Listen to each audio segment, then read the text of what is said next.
우리가 읽은 이 본문 말씀은 마치 한 편의 그림을 보는 것 같습니다. 오병이어로 수많은 사람들을 배불리 먹이시는 엄청난 일을 하신 예수님을 사람들이 임금으로 추대하려고 하자 단호히 거부하시고 예수님 산으로 올라가셨고, 제자들은 해가 기울고 호수 위에 밤의 그림자가 조금씩 들이우기 시작할 무렵 배에 몸을 싣고 노를 젓기 시작하였습니다. 장정이 12명 정도 타는 배면 작은 배가 아닙니다. 그만한 규모의 배를 노를 저어서 물리러 오고 가는 것은, 저도 노를 저어 봤습니다만 그렇게 쉬운 일이 아닙니다. 그때가 마침 6월절을 앞두고 있어서 둥근 달이 휘영청 비치고 있었을 것입니다. 노를 저을 때마다 삐꺼덕삐꺼덕하는 감미로운 리듬 소리와 함께 부서지는 바닷물은 마치 은가루를 뿌려놓은 듯이 휘황찬란했을 것입니다. 얼마나 지났을까요? 갈릴리 바다에서 볼 수 있는 특유한 바람이 일기 시작했습니다. 그것도 뒷바람이 아니고 앞바람이었습니다. 우리가 비행기를 타고 가끔 여행을 할 때 비행기가 앞바람을 받아서 가면 시간이 더 걸리지 않아요? 뒷바람을 받아서 가면 시간이 단축되고요. 바다에서는 참 이 바람이 중요합니다. 마침 뒷바람이 불어주면 노젓는 것도 쉽고 더 빨리 가고요. 그러나 맞바람이 불면 참 골치 아픕니다. 아무리 저어도 힘만 들고 배는 가는지 오는지 참 안타깝게 만드는 그런 일들이 자주 있습니다. 제자들이 지금 교대로 노를 저으면서 열심히 배를 밀었지만은 파도가 점점 거세게 일어나면서 배가 잘 움직이지를 않습니다. 제자리에서 빙글빙글 도는 것 같은 그런 안타까운 상황에 빠졌습니다. 7시간 가까이 노를 저었습니다마는 불과 6km 정도의 폭밖에 되지 아니하는 그 바다를 건너가는데 아직도 반밖에 이르지 아니한 것 같습니다. 그들은 온몸에 힘이 쑥 빠지고 이제는 더 이상 노를 저을 여력조차 남아있지 아니할 만큼 피곤해졌습니다. 그때 예수님은 기도를 마치시고 언덕에서 제자들이 풍랑과 싸우는 모습을 내려다보고 계셨습니다. 마가복음 6장에 보면 똑같은 내용인데 예수님께서 제자들이 힘겹게 괴로이 노젓는 것을 보셨다고 기록하고 있습니다. 예수님은 마음이 안타까우셨는지 언덕에서 내려오셔가지고 바다 위를 걸어서 고생하며 노젓고 있는 제자들을 찾아가셨습니다. 그런 현상이 일어나면 누구나 본능적으로 비명을 지를 수밖에 없습니다. 사람이 물리로 걸어온다는 것은 상상을 할 수 없는 일이니까 유령인가 하고 소리 질렀다고 했습니다. 소리를 지르고 겁을 집어먹는 제자들에게 내니 두려워 말라, 참 부드럽고도 엄숙하고 그러면서도 평안한 그 한마디 말씀을 하시면서 주님이 배에 오르셨습니다. 그가 배에 오르자 바다는 잠잠해지고 어느 뜻 배는 건너가려고 했던 베세다 해안에 가까이 접어드는 것을 제자들이 볼 수 있었습니다. 참 얼마나 아름다운 그림인지 모릅니다. 우리 주일학교 다니면서 이런 그림 그려놓은 거 많이 봤잖아요. 제자들이 열심히 파도를 헤치면서 노를 젓고 가는 예수님이 저 멀리서 걸어오시는 모습 그려놓은 거 우리 상상을 합니다. 이 표적은 예수님이 하나님의 아들이심을 또 한 번 제자들에게 보여주시는 의미를 갖습니다. 욥기서 9장 8절에 보면 하나님은 누구시냐? 홀로 하늘을 펴시며 바다의 물결을 밟으시는 분이라고 했습니다. 천지를 창조하신 하나님, 바다와 육지를 창조하시고 보존하시고 그 생명을 공급하시는 창조자 하나님이 아니면 누가 바다 위를 걸어갈 수 있습니까? 그러므로 예수님이 바다 위로 걸어오신 것은 제자들에게 예수님이 하나님의 아들이심을, 그 영광을 보여주시기 위한 것입니다. 마태복음을 보면 예수님이 배에 오르시자마자 제자들이 그 앞에 무릎을 꿇고 절하면서 무엇이라고 고백했습니까? 진실로 하나님의 아들이로소이다. 오늘 이 시간 이 본문 말씀을 읽고 들으면서 우리 모두 다시 한번 하나님 되신 예수님 앞에 마음의 무릎을 꿇고 그분이 나의 하나님 되심을 고백하는 시간 되기를 바랍니다. 우리의 마음에서 참 진실한 고백이 나올 수 있도록 성령께서 우리를 도와주시기를 바랍니다. 아마 이 가운데는 속으로 은근히 이게 무슨 이야기라고 하나, 동화라고 하나, 무슨 사람이 바다 위로 걸어갔나 뭐 이런 생각을 하시는 분도 없잖아 있겠어요. 그러면 그 생각으로 만족하세요. 왜냐, 믿음이 약할 때는 그럴 수밖에 없습니다. 그러나 성령께서 여러분을 도와주셔서 점점 믿음을 강하게 해주시면 나도 모르게 믿게 됩니다. 바다 위로 걸어가신 주님을 나도 모르게 믿고 의지하게 됩니다. 할렐루야. 그와 같은 은혜를 여러분에게 주시기를 바랍니다. 동시에 이 표적은 오늘을 사는 우리들을 위해서 하나님이 주시려고 하는 풍성한 영적인 메시지를 담고 있습니다. 오래전부터 성경을 사랑하는 경건한 사람들은 이 바다 위로 예수님이 걸어가신 이 표적을 가지고 인생의 세찬 파도와 싸우며 힘들게 살고 있는 하나님의 자녀들을 주님이 어떻게 도우시며 어떻게 위로하시는가를 보여주는 좋은 소재로 자주자주 인용을 했습니다. 우리 잘 알지 않습니까? 흔히 인생살이를 무엇으로 비유합니까? 풍랑이 일고 있는 갈릴리 바다의 밤과 같이 비유합니다. 앞이 잘 안 보여요. 너무 어두워요. 맞바람이 자꾸 불어와요. 배가 잘 나가지를 않아요. 아무리 노를 저어도 배가 잘 안 나가요. 결국은 너무 피곤해서 살고 싶지 않다는 생각까지 듭니다. 이게 인생 아닙니까? 우리가 사는 인생의 전부는 아니지만 말이죠. 일부분은 틀림이 없습니다. 어떤 사람은 고생을 해도 또 맞바람이 불어도 잠깐 불고 지나가는 그런 인생을 사는 사람이 있습니다. 그런가 하면 어떤 사람은 바람이 불었다 하면 며칠을 계속해 불고 또 한 번 불고 지나가면 그것으로 끝나면 좋겠는데 그 다음에 또 뒤따라서 다른 바람이 불어 1년 내내 평생 내내 그 바람을 피해서 숨을 곳이 없는 허겁지겁한 인생을 사는 사람들이 있어요.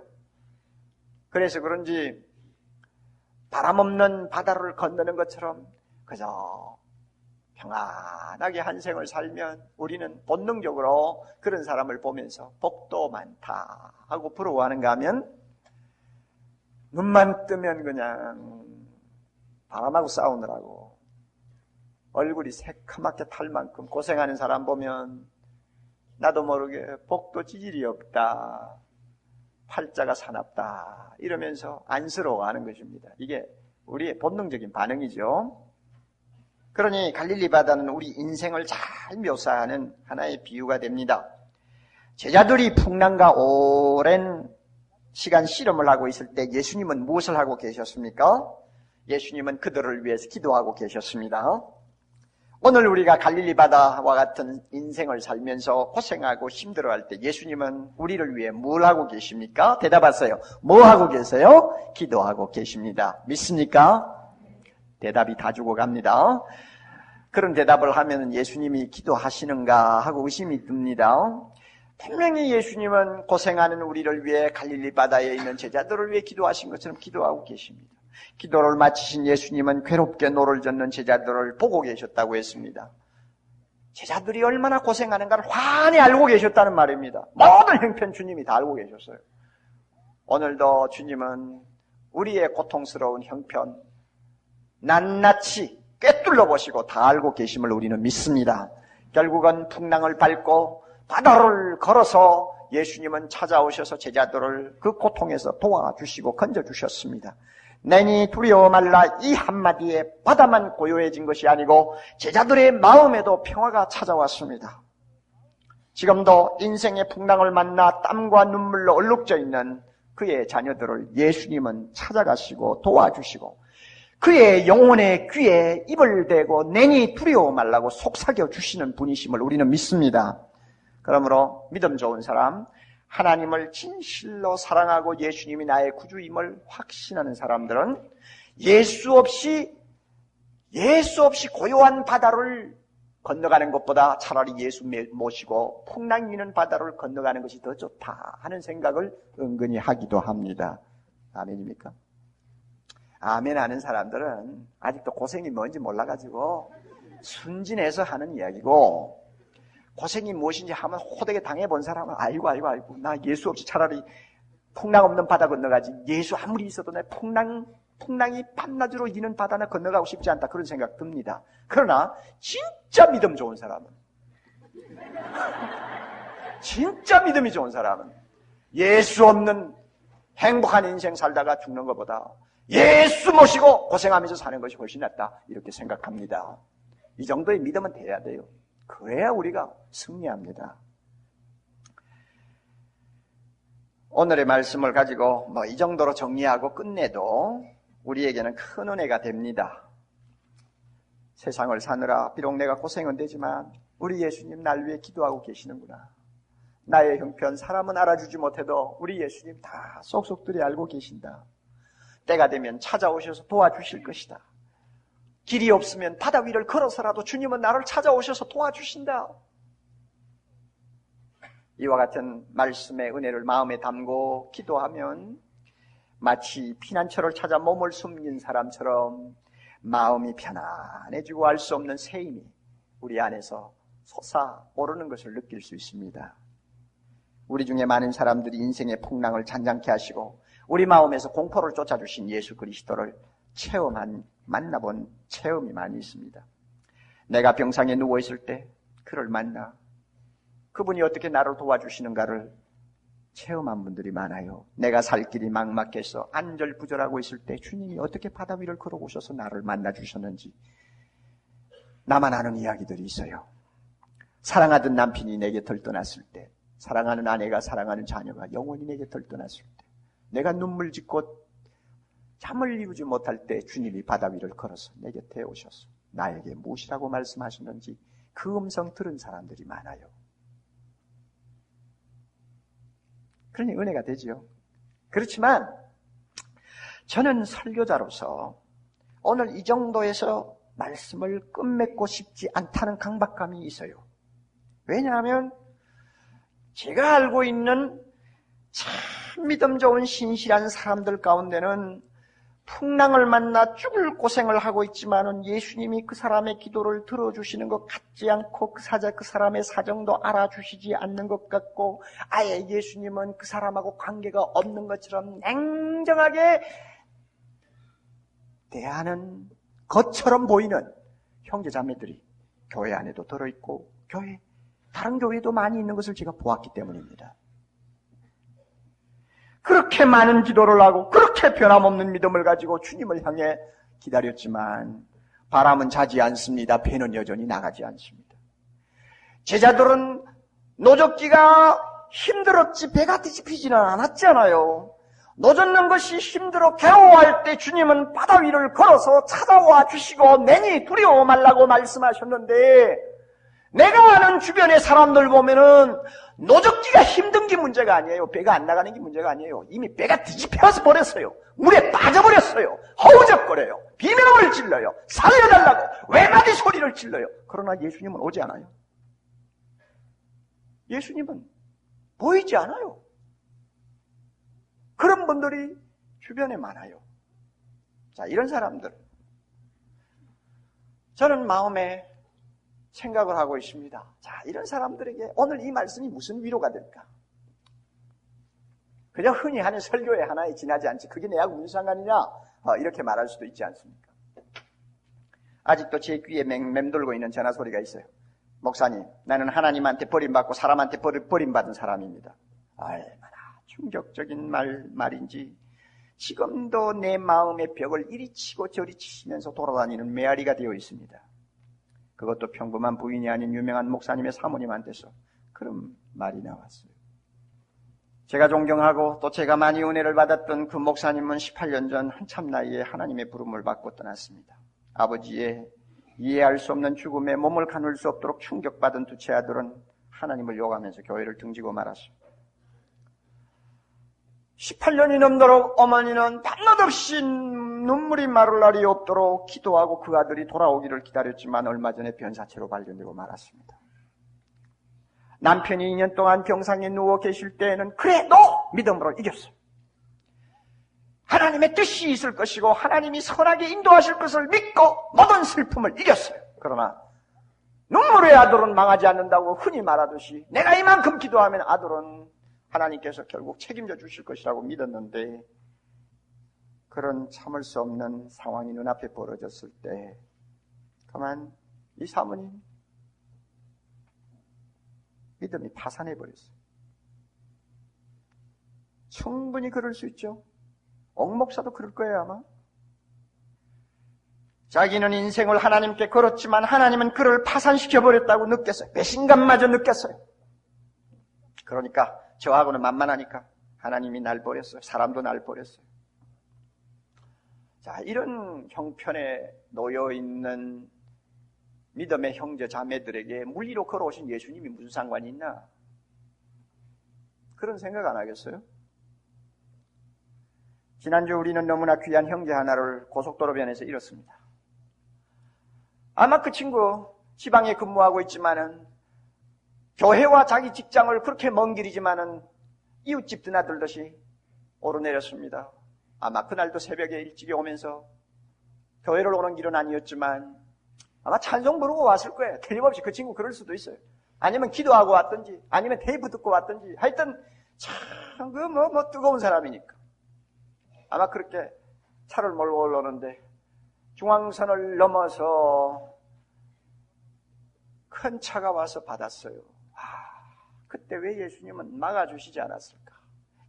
1초만 늦게 오게 하든지 1초만 빨리 지나가게 해도 그 위기는 막았을 텐데 왜 예수님 그때 어디 계셨어? 여러분 그 슬픔을 당한 가족들이 생각할 때 안 그러겠어요? 물리도 걸어오신다는데 그때 예수님 어디 계셨어? 며칠 전에 저에게 보낸 편지가 하나 있었습니다. 그 형제의 편지를 보아도 똑같은 고통과 고민이 기록되어 있어요. 그 형제는 등록한 지 1년이 채 안 됩니다만은 지방도시에 있으면서 유수한 회사의 중견 간부로서 행복하게 살고 있었습니다. 그러나 사업을 하던 셋째 동생을 위해서 빚 보증을 서준 것이 잘못되어가지고 하루아침에 부모 재산 다 날려버리고 자기가 참 땀 흘리고 눈물 흘리며 모아둔 재산 그냥 송두리째 날렸습니다. 봉급마저 압류를 당해버렸습니다. 그 형제가 편지에 이렇게 썼어요. 목사님, 5대째 내려오는 기독교 집안입니다. 아버지는 장로님이고 어머니는 권사님이고 저는 유아 세례를 받았습니다. 이런 집안에 어떻게 하나님의 심판이 이렇게 임할 수 있는지 저는 이해를 할 수 없습니다. 그 형제는 자기 집안에 임한 그 풍랑을 하나님의 심판으로 해석을 했습니다. 그 심판이라는 말을 쓴 그 심정을 제가 이해할 수가 있어요. 어떻게 아버지가 아들을 심판할 수 있습니까? 그러나 너무너무 견디기 어려운 고통 앞에서는 마치 하나님이 아버지지만 자기를 심판하는 것처럼 느껴진 것입니다. 그런 어려운 중에 제가 쓴 고통에는 뜻이 있다는 책을 읽으면서 서울에 가면 사랑의 교회 나가야 되겠다 이렇게 생각했답니다. 마침 직장이 서울로 발령이 나서 사랑의 교회로 등록을 하게 됐는데 지금도 하루하루 살기가 얼마나 힘든지 날이 밝는 것이 겁이 난다고 그래요. 빚쟁이한테 시달려야 되고 이것저것 없는 것은 수두룩하고 월급도 제대로 그냥 뜯기고 못 받을 정도가 되니 얼마나 가슴 아프고 괴롭겠어요. 자, 이런 형제 자매들에게 물리를 걸어서 제자들을 도와주시기 위해 걸어오신 예수님이 과연 위로의 메시지가 될까? 저는 그렇게 생각하는 것입니다. 왜? 목사이기 때문에. 예수 믿고 막 전부 복을 받았어. 그죠? 전부 그저 행복에 겨워가지고 더 이상 고통이라는 말을 할 필요가 없을 정도로 되면 왜 이런 이런 설교를 준비하면서 왜 그런 가슴 아픈 형제들이 자꾸 생각나겠어요? 그러나 실제로 우리 현실을 보면 그렇게 믿음 좋은 사람들도 이해할 수 없는 풍랑을 만나 노젓기가 어려운 거 아니에요. 아예 그냥 배가 뒤집히는 그런 어려움을 당하는 모습을 보면서 저 자신이 괴로움을 느끼는 것입니다. 제가 아는 예수님은, 제가 경험한 예수님은 그런 분이 아닌데 왜 저 형제에게는 그렇게 무심하실까? 왜 그렇게 냉정하실까? 왜 몸을 숨기고 계실까? 그렇게 주님을 향해 부르짖고 기도하는데도 왜 실망만 안겨주실까? 왜 그들의 많은 기도가 주소불명으로 되돌아오는 편지처럼 보이게 만들까? 그렇게 생각하고 성경을 읽어보면요, 하나님에 대해서 이런 실망을 느낀 사람들이 구약에도 엄청나게 많고 신약에도 참 많다는 걸 제가 보았습니다. 구약의 어느 성경 보니까 주여 깨소서 어찌하여 주무시나이까? 하나님이 주무시나요? 어들? 그럼에도 불구하고 하도 답답하니까 왜 잠만 잡니까? 일어나시고 우리를 영영히 버리지 마소서. 어찌하여 주의 얼굴을 가리우시고 우리 고난과 압제를 잊으시나이까? 괴로워서 부르짖는 사람들을 종종 봅니다. 저는 이해할 수 없는 고통을 거룩한 백성들이 당하고 그 고통도 한순간 끝나는 것이 아니라 오래오래 지속되는 고통으로 있을 때 그 형제들이 저에게 와서 물으면 저 대답은 간단해요. 목사님 왜 그렇습니까? 왜 이렇죠? 하나님의 뜻이 뭘까요? 하고 물으면 저 대답 간단해요. 모르겠습니다. 난 몰라요. 진짜 몰라요. 저같이 죄 많고 못난 사람은 하나님께서 적당히 이렇게 살게 하시고 그렇게 주님 사랑하며 주님의 뜻대로 살아보겠다고 애를 쓰는 사람들은 이해할 수 없는 고통을 나는 거 싫어하는 거 보면 난 몰라요 도대체. 우리가 욥의 고난을 이해하지 못하듯이 하나님의 숨은 선한 뜻이 있기는 분명히 있지만 대답을 할 수가 없어요. 무엇인지 모르겠어요. 그러나 여러분 이제부터 중요합니다. 거룩한 백성들이 이 세상에서 만나 고통당하는 풍랑의 이유를 우리는 다 설명할 수 없지만 분명히 우리가 말할 수 있는 진리 몇 가지가 있습니다. 꼭 기억해 놓으세요. 첫째는 하나님과 세상을 혼돈하지 말라는 것입니다. 세상은 불공평한 일들, 이해할 수 없는 억울한 일들이 얼마든지 일어날 수 있는 장소입니다. 여러분 이 세상에 온 사람치고 예수님처럼 억울한 일을 세상에서 많이 당한 자가 누굽니까? 정말로 이해할 수 없는 일들만 처음부터 끝까지 당하시다가 이해할 수 없는 억울한 누명을 쓰고 십자가에서 죽으시지 않았습니까? 예수님만큼 당하신 일이 없어요. 그러므로 이거 분명히 알아두세요. 세상은 어떤 곳이냐? 하나님도 와서 억울하게 대접받은 곳이 세상이다. 하나님도 억울한 일을 당한 곳이 세상이라면 누구도 다 억울한 일을 당할 수 있는 것입니다. 양심이라는 것은 하나도 없는 사람처럼 바늘을 가지고 찔러도 피 한 방울 나지 아니할 만큼 냉혈 동물과 같은 사람들, 착한 사람들은 잘 살고 장수하는가 하면 하나님의 뜻대로 살아보고 의롭게 살려는 사람들은 가난하기도 하고 단명하기도 하고 그래서 남 보기에 참 불쌍한 모습으로 세상에서 그 모습을 감추는 그런 비극을 우리는 자주 봅니다. 이게 세상이요. 자, 그렇지만 세상이 아무리 이와 같이 요지경처럼 보여도 한 가지 알아둬야 돼요. 하나님이 불공평하다고 생각하시면 안 돼요. 세상하고 하나님하고 우리 혼돈하면 안 된다 그 말입니다. 만약에 이거 혼돈하면 우리 믿음이 뿌리채 뽑혀버립니다. 시편 103편 6절 여호와께서 의로운 일을 행하시며 악박당하는 모든 자를 위하여 판단하시는도다. 우리 하나님은 불공평한 분이 아닙니다. 이거 우선 우리 믿읍시다. 여러분 가운데 이해를 할 수 없는 고통 속에 그동안 힘들어하면서 하루하루를 사셨으면 그러나 그런 고통 속에서도 이거 하나 인정하자 말이에요. 하나님은 불공평하지 않습니다. 아멘. 두 번째로 우리가 어떤 처지에 놓여도 어떤 풍랑을 만나 고생을 해도 하나님은 우리 예수님은 나의 고통을 알고 계시고 나와 함께 하시고 도와주고 계신다는 것입니다. 제자들이 세상에 살 동안에는 예수님이 눈으로 보이는 모습으로 찾아오셔야 했습니다. 왜냐하면 예수님이 몸을 입고 계셨기 때문에 만약에 제자들이 풍랑을 만나 실험하고 고통하고 힘들어하면 주님이 그들을 만나기 위해서는 바다 위로 걸어가시든지 아니면 배를 타고 가시든지 가셔야 돼요. 그렇기 때문에 주님이 찾아오시면 눈으로 볼 수 있어요. 그리고 말씀하시는 것을 들을 수가 있어요. 그러나 오늘의 주님, 죽음을 이기고 부활하신 예수 그리스도는 영으로 계시기 때문에 굳이요 우리 눈으로 보이는 모습을 찾아오실 필요가 없어요. 그러므로 보이지 않는다고 그가 멀리 계시는 것 아니에요. 들리지 않는다고 그가 말씀하지 않고 계시는 것 아니에요. 도와주시는 손이 보이지 않는다고 해서 그분이 전혀 나를 도와주시지 아니하고 팔짱만 끼고 계시는 분이 아니에요. 분명히 알아두세요. 주님은 고통하는 나를 아십니다. 주님은 내 곁에 계십니다. 나에게는 지금 무언가 도움이 전혀 없는 것 같지만 주님은 지금 돕고 계십니다. 믿습니까? 요한복음 14장 18절 보면 내가 너희를 고아와 같이 버리지 아니하고 속히 오리라. 여러분, 세상에서 불쌍한 사람 중에 고아만큼 불쌍한 거 어디 있습니까? 여러분, 우리 어린애들 앞에 놓고 키우다가 아이고 이상한 불길한 상상을 할 때가 있지 않습니까? 만약에 이런 조그만한 것이 엄마 아빠가 좋아하고 어쩔 줄 모르고 막 좋아하는 애를 보면서 아이고 내가 죽으면 어떻게 할까? 아빠가 죽으면 얘가 어떻게 될까? 괜히 현실도 아닌 말이지 공상을 하면서 자기도 모르게 눈에 눈물이 핑 돌아가는 세상에 불쌍하다 하면 참 고아만큼 불쌍한 게 어디 있어요. 그런데 주님께서 뭐라고 합니까? 우리를 고아와 같은 그런 처지에 내버려 두지 않는다고 하셨어요. 그러므로 분명히 우리가 어떤 형편에 놓이든지 간에 하나님은 나를 아시고 나와 함께 계시고 나를 보이지 않는 손으로 도와주고 계십니다. 할렐루야.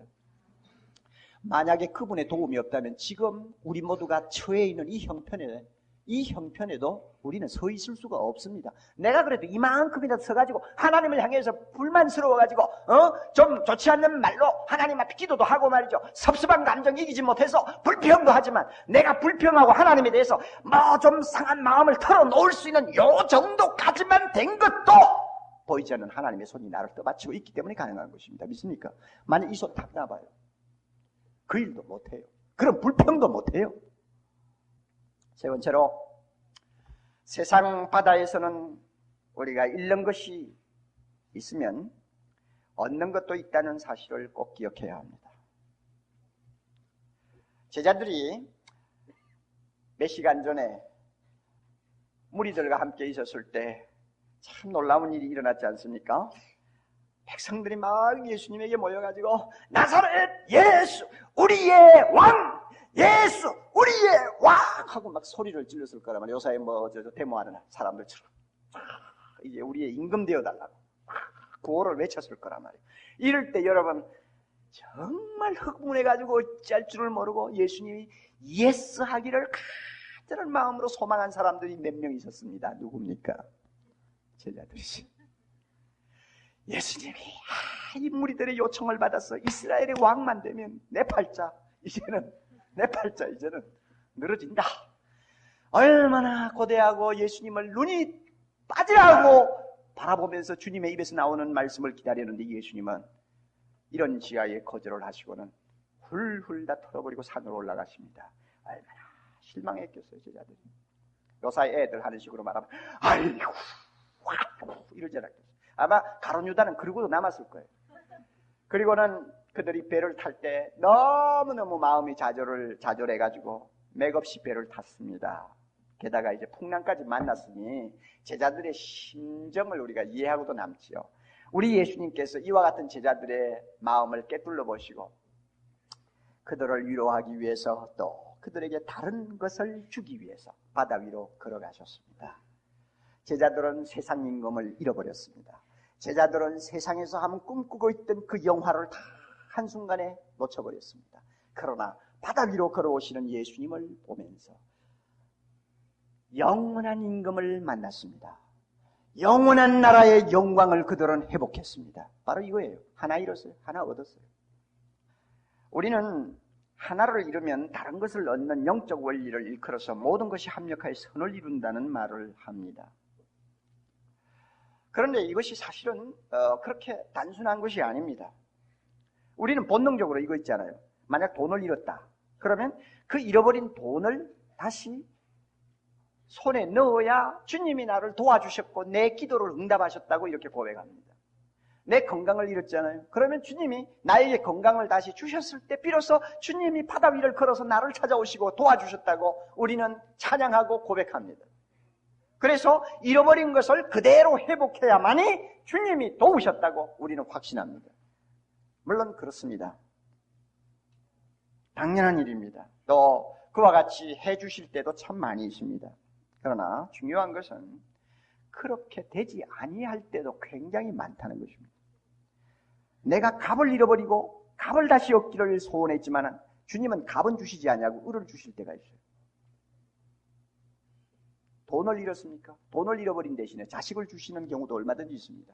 만약에 돈을 잃어버리지 아니하고 두었다면 자식 못 쓰게 만들었을 것이 틀림이 없는 집안에 돈을 잃어버린 덕분에 자식들을 사람 만든 일이 얼마나 많습니까? 잘 몰라요. 출세길이 막힘으로 능력 있는 하나님의 자녀로 변신하는 사람이 얼마나 많습니까? 세상의 출세는 잃었어요. 그러나 하나님이 보시기에 그 마음에 드는 사람으로 그 사람이 바뀌었어요. 그러므로 하나 잃었나요? 다른 것 다른 것 얻었어요. 이러므로 여러분들 꼭 기억하십시오. 내가 지금 잃었다고 괴로워하고 잃었다고 단식하는 것이 있습니다. 그리고 우리 주님께서는 그것을 다시 회복시켜 주지 않고 계십니다. 아무리 기도해도 아무리 하나님 앞에 믿음으로 매달려도 주님은 그거 회복시켜 주지 않고 계십니다. 그러면 내가 주님의 도움을 받지 못했다고 낙심하면 안 돼요. 내가 모르는 그 다른 것을 주님이 주고 계시는 것을 믿어야 합니다. 반드시 주십니다. 잃었나요? 아니요. 얻은 것 있어요. 또 하나 기억해야 할 것이 있습니다. 새하늘과 새 땅이 우리 앞에 임하면 우리가 잃었던 것 철저하게 보상해 주시고 우리가 회복하지 못한 것 완전하게 회복해 주신다는 사실을 꼭 기억해야 합니다. 시간은 곧 종착역에 다다르게 될 것입니다. 역사의 시간은 주님이 오시는 그날 멈추게 됩니다. 역사의 시계는 주님이 오시는 그때 멈춥니다. 새하늘과 새 땅이 우리 앞에 펼쳐지면 우리는 예수님처럼 신령한 몸을 입고 부활해서 주님 앞에 서서 주님과 함께 영원히 사는 백성으로 우리의 신분과 우리의 형편이 바뀝니다. 그런 날이 오면 우리의 마음을 괴롭히던 슬픔도 눈 녹듯이 사라질 것입니다. 마음속에 숨어있던 하나님에 대한 섭섭한 감정도 설당을 잃어버리고 쫓겨날 것입니다. 모든 상한 감정이 완전하게 치유받을 것입니다. 잃어버린 것처럼 보였던 것들이 보상으로 다시 돌아오고 회복되지 아니한 불완전한 것들이 완전히 회복되는 기쁨을 맛보게 될 것입니다. 이 영광스러운 나라가 우리 앞에 기다리고 있기에 하나님은 이렇게 말씀합니다. 만일 그리스도 안에서 우리의 바라는 것이 다만 이 생뿐이며 모든 사람 가운데 우리가 더욱 불쌍한 자니라. 고린도전서 15장 19절. 그러니까 이 말을 뒤바꾸어서 말하면 무슨 말씀이에요? 하나님의 자녀는 이 세상에서 어떤 꼴이 되어도 절대 불쌍하다고 동정받아서는 안 된다는 말입니다. 믿습니까 여러분? 내가 가난하니까 가난한 것 때문에 세상 사람 앞에 동정받지 마세요. 우리 가정에 내가 이해할 수 없는 어려운 고통이 불어닥쳤습니까? 남 보기에는 복도 지질이 없다고 할 만큼 어려움을 당하고 고통하고 있습니까? 부끄러워하지 마세요. 불쌍하다는 소리 듣지 마세요. 왜 그런가 하면 우리 앞에 있는 아름다운 새하늘과 새 땅의 그 영광이 있기 때문에 전혀 불쌍한 것 아닙니다. 그러므로 생각한데 현재의 고난은 다같이 장차 우리에게 나타날 영광과 좋게 비교할 수 없도다. 할렐루야. 그 영광이 우리 앞에 있기 때문에 지금 내가 뭐 갈릴리 바다에 빠졌느냐, 뭐 풍랑하고 싸우다가 뭐 완전히 내가 실신 상태에 빠졌느냐, 그게 문제가 아니라 그 말입니다. 그것 가지고 남에게 그냥 불쌍하다는 소리를 들을 필요가 없어요. 여러분, 이것은 지어낸 이야기입니다. 한번 들어보세요. 수년 동안 죽도록 사랑하던 남자와 결혼을 앞둔, 하루 앞둔 처녀가 지금 저녁에 가슴을 설레이며 잠을 자고 있습니다. 그런데 꿈에 자기를 질투하던 두 여자가 찾아와가지고는 끌고 가서 막 꼬집고 머리를 쥐어뜯고 그냥 발로 차면서 너 시집간다고 뭐 어째? 너 어디 시집갈 수 있나 한번 보자. 우리가 가만히 둘 줄 아냐? 너무 행복하게 살 것 같으니 천만에 우리가 가만히 둘 줄 아냐? 하면서 막 지어박습니다. 밤새도록 시달리면서 얼마나 많이 울었는지 얼마나 많이 불안해서 떨었는지 정신없이 두려워하고 고통하고 있는데 누군가 막 흔들어서 눈을 떴더니 꿈이었습니다. 눈부신 햇살이 창살 틈으로 기어들어 연분홍빛 볼을 살살 간지르는 감미로운 아침이었습니다.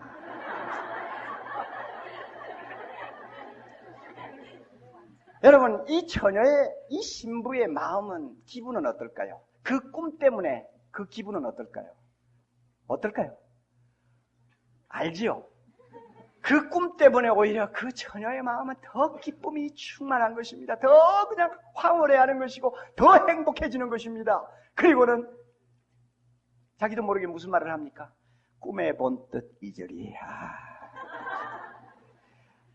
다음에 내가 가서 머리를 뜯겼든지 뭐 꼬집 폈든지 그게 무슨 상관이요? 자, 모든 것은 다 꿈에서 일어난 일, 꿈에 본 듯 이절이. 이제는 결혼식장으로 가는 행복만이 앞에 남아있지 않아요? 여러분, 우리가 새하늘과 새 땅에서 주님 앞에 서면 이 세상에서 고통을 많이 당한 사람일수록 더 행복합니다. 그리고 그 모든 고통, 그 모든 서러움 다 한마디로 끝납니다. 꿈에 본 듯 이절이. 아멘. 그러므로 여러분, 순교자가 하나님 나라에서 제일 행복한 자로 하늘의 별처럼 빛나는 이유가 있습니다. 너무너무 고생하며 살았거든요. 여러분, 우리 아버지 손양원 목사라고 하는 책이 나왔어요. 꼭 사서 한번 읽어보세요. 그 딸이 쓴 거예요. 그렇게 찌질이 고생하다가 가신 사람들이 천국에서는 가장 행복한 자가 되는 이유가 뭐냐 하면 이 세상에서 이해할 수 없는 인간의 고통을 가지고 너무너무 시달렸지만 끝까지 그 믿음 가지고 주님을 바라보았더니 주님 앞에 서는 그 시간, 세상의 고통, 꿈에 본 듯이지. 너무 그것 때문에 너무도 마음이 행복하고 기쁨이 충만한 것입니다. 그래서 어느 신학자는 재미있는 말을 했어요. 하나님의 변명은 부활절 뿐이다, 이런 말이 있어요. 제가 어릴 때 일본 시대에 아버지가 일본으로 뭐 돈벌이하고 가고 없지 않습니까? 돈이 없죠. 이 어린 아들이 엄마 치맛자락으로 잡고 엄마 연사 주어, 연사 주어. 옆에 있는 철수는 막 큰 연 만들어가지고 막 날리고 있는데 나 연사 주어 하면 엄마는 항상 하는 말이 있습니다. 아빠가 돈 벌어 오면 사줄게. 좀 맛있는 과자 사줘, 과자 사줘에다 아빠가 오시면 사준다. 항상 아빠가 오시면이 변명이요. 우리 하나님 세상에서 고통당하는 자녀들 보고 하나님 어찌 나를 버리시나이까, 나를 도와주옵소서 하면 야야 새하늘과 새 땅 네가 부활하는 그날 되면 다 보상받는다. 그때가 되면 내가 다 주마. 하나님의 변명 항상 새하늘과 새 땅 부활하는 날. 왜 그런가 하면 세상에서 다 주어봐야 그 소용없는 거예요. 그리고 하나님의 어떤 숨은 뜻을 가지고 그 자녀가 고생하는 것을 잠깐 그대로 두는 것인데 그것은 천국 가야 그 이유를 알 수 있어요. 그러므로 여러분, 우리 가운데 이해할 수 없는 고통을 가지고 하루하루 사는 분들이 많이 있습니다. 세상과 하나님을 혼돈하지 마십시오. 그리고 내가 어떤 처지에 있든지 우리 주님 내 곁에 계시고 내 사정하시고 내가 모르는 방향으로 돕고 계신다는 거 믿으시기 바랍니다. 그리고 또 하나 뭡니까 여러분? 저 잊어버렸어요. 뭡니까? 한 가지 잃으면 한 가지 얻습니다. 잃는 것 없습니다. 우리는 하나님 앞에 손해보는 것 없어요. 그리고 하나님의 변명대로 새하늘과 새 땅이 오면 모든 것은 회복됩니다. 기가 막힌 하나님의 위로가 있습니다. 할렐루야! 고생한 사람일수록, 고통당한 사람일수록 그를 위해 준비하신 기가 막힌 위로가 있습니다. 있어요! 그러므로 이것을 믿으십시오.